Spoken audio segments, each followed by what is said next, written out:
On the way back from Lewis's funeral, my mom told me to start packing. She waited until the day before we left to tell Edie.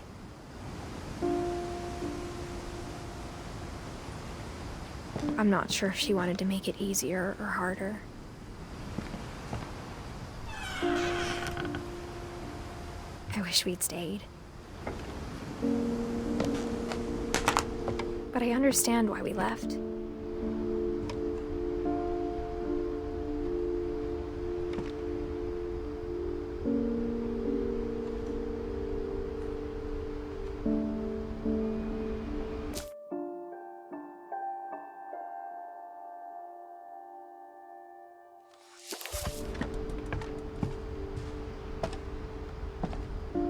My mom ended up leaving everything behind.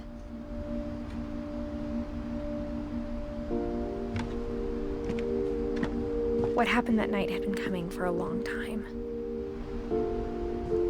Maybe it should have come sooner.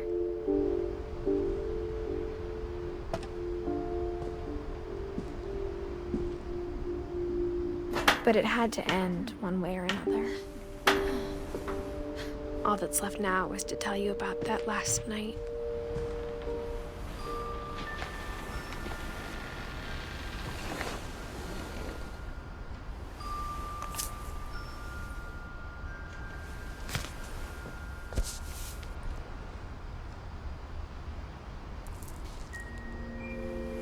That whole last day, Edie just watched us pack and didn't say a word.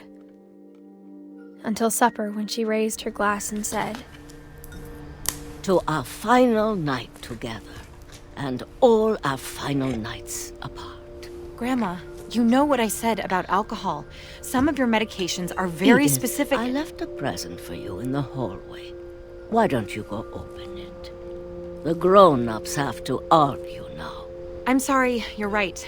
We're all leaving tomorrow. Let's just enjoy our last... I'm not leaving.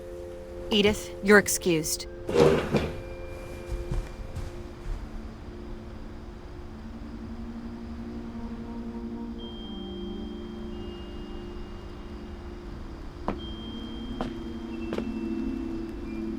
The power had been shut off that morning, but Edie always had plenty of candles.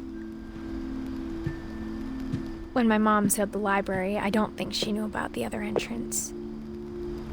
Or that Edie had a key to it.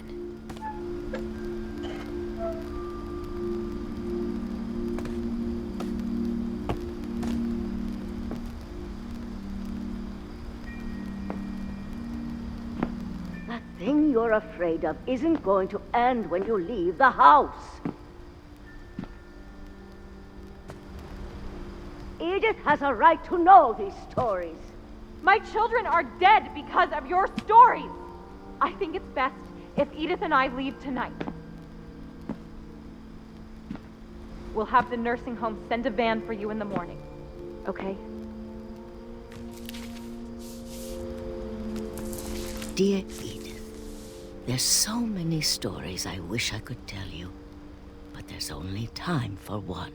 This is about what happened on the night you were born. That night, the tide went way, way out.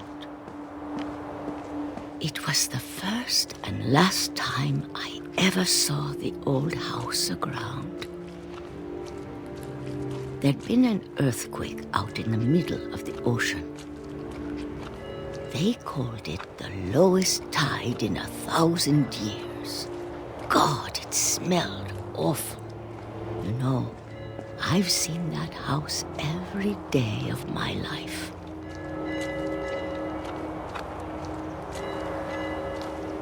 But I never thought I'd go back to it. When the fog rolled in, I lost my way.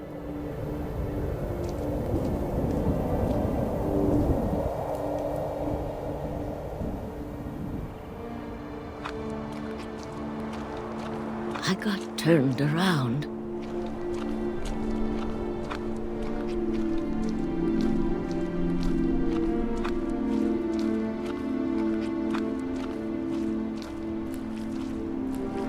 For a while, I wandered.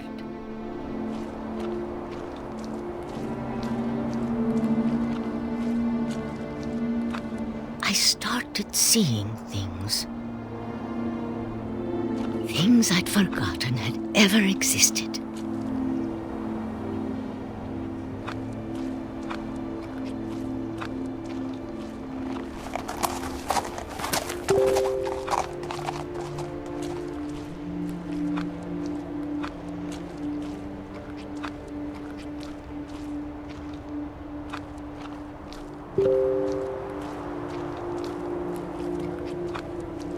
But when I saw them, they felt like old friends.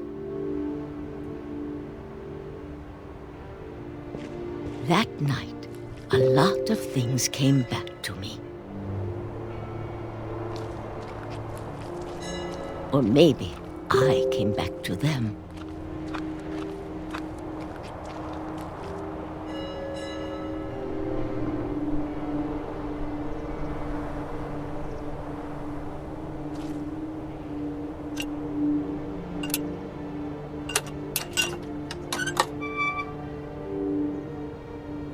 Things I can't explain, but that I need you to try and... Edith, what are you doing in here?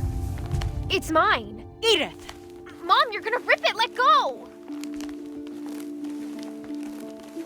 I kicked and screamed, but Mom dragged me to the car.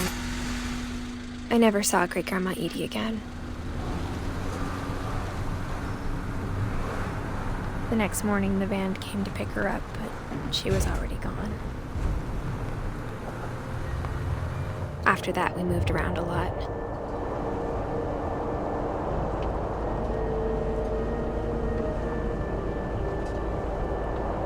We both tried to make the best of it.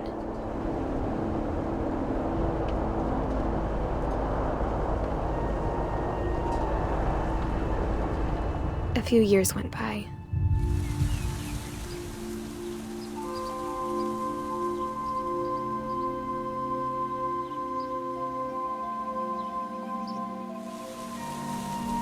My mom didn't like to talk about it,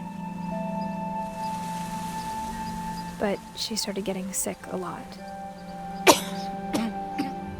The rest happened pretty quickly.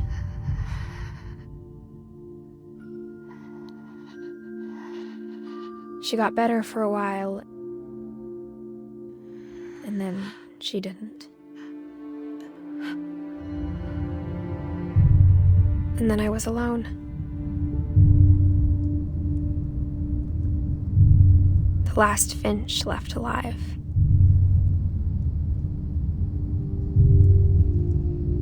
Until I found out about you.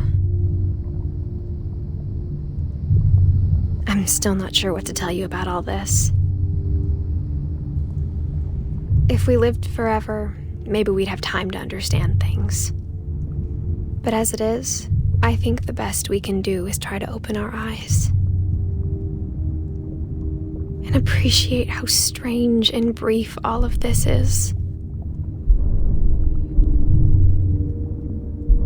This journal was supposed to be for you. But now I hope you'll never see it. I just want to meet you and tell you all these stories myself. But I guess if you're reading this now, things didn't work out that way.